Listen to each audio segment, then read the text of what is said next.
Welcome to our explainer on a song that's so much more than just a song. It's a masterpiece, for sure, but it's also a story so full of conflict that it completely shattered its creators. Of course, we're talking about the one and only Hotel California. So let's just dive right in. The story of Hotel California is a wild ride, from this moment of pure creative magic to a really bitter, ugly fallout. And the crazy part is, the song's own massive success is what planted the seeds for the band's total implosion. You know, it all started in the most unassuming way. Not with some grand epic vision, but with a simple little instrumental demo from guitarist Don Felder, a demo that didn't even have a proper name. So Felder would bring in a bunch of ideas for every album, maybe 15 instrumentals, and honestly, most of them got tossed aside. But this one had this unique Latin vibe to it that just grabbed everyone.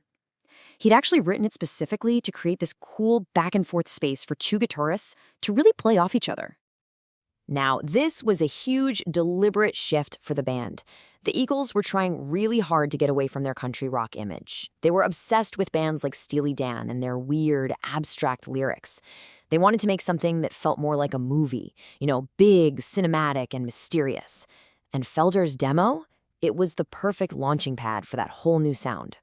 What's so interesting is that none of the Eagles were actually from California. So Don Henley and Glenn Frey took that feeling of being outsiders and poured it right into the lyrics. The song became the story of a traveler showing up in this bizarre, seductive, and kind of dangerous new world. I mean, what a perfect metaphor for their own experience in the LA music scene, right? Okay, but turning that simple little Mexican reggae demo into the finished song we all know, well, that was an absolutely chaotic, painstaking process that almost blew up the entire project. This is just wild. So much time had gone by between when he wrote the demo and when they finally got around to recording it, that when Henley said, "Hey, play it like the demo," Felder's mind went completely blank. He had no idea.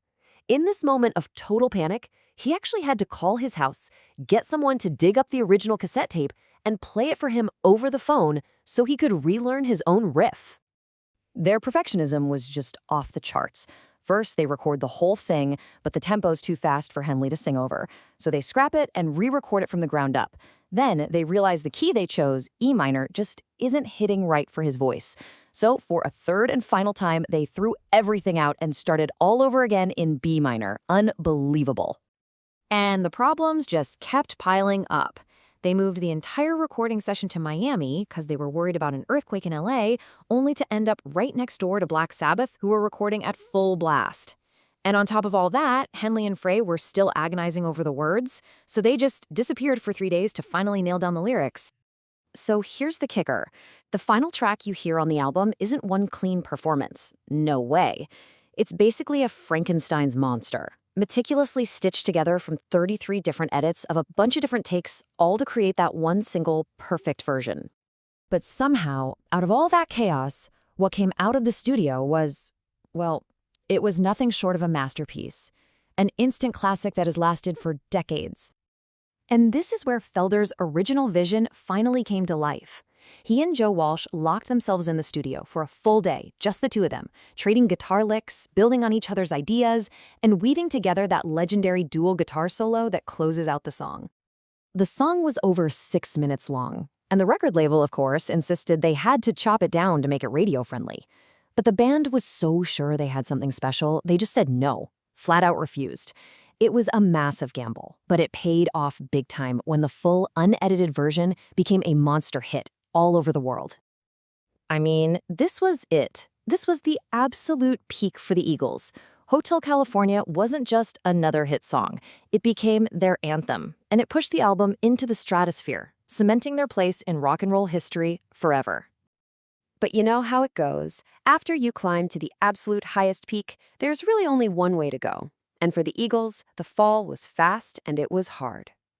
The pressure to follow up something as huge as Hotel California was just immense. All that creative tension that had produced a masterpiece started to sour and turn into these really bitter fights. Their next album, The Long Run, was a total nightmare to make, and just a year after it came out, the band completely imploded. So when they finally got back together in 1994, it wasn't some happy, nostalgic reunion. Oh no.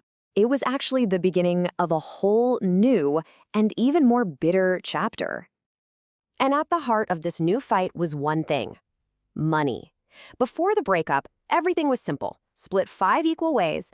But for the reunion, Henley and Frey came in and argued that since their solo careers had been more successful, well, they deserved a bigger piece of the pie. This quote from Glenn Frey just lays it all out there, doesn't it? That old all for one for all vibe was completely dead. It was replaced by this new pecking order based on who sold more records during their time apart. Don Felder was not happy about this at all, but he reluctantly agreed to the new deal, basically just to keep the reunion from falling apart. He was hoping they could talk it over and fix it later on. But that renegotiation he was counting on, it never, ever happened. Instead of talking things out, the tension just got worse and worse. It all boiled over in a phone call where Glenn Frey dropped this absolutely brutal line on Felder's representative, telling him to sign the deal right then or he was out of the band. And just like that, it was over. Don Felder, the guy who wrote the music that started it all, was fired from the Eagles. What came next was just an ugly, messy legal war, with lawsuits flying back and forth for years before they were finally settled.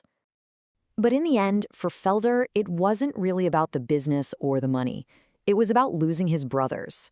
The 3 guys who created Hotel California together were now completely estranged. Their friendship just shattered beyond any hope of repair. The story of Hotel California is just this incredible mix of creative genius and crushing ego. It really leaves you wondering, is it even possible for a work of art to become so huge, so successful, that it ends up completely devouring the very people who created it?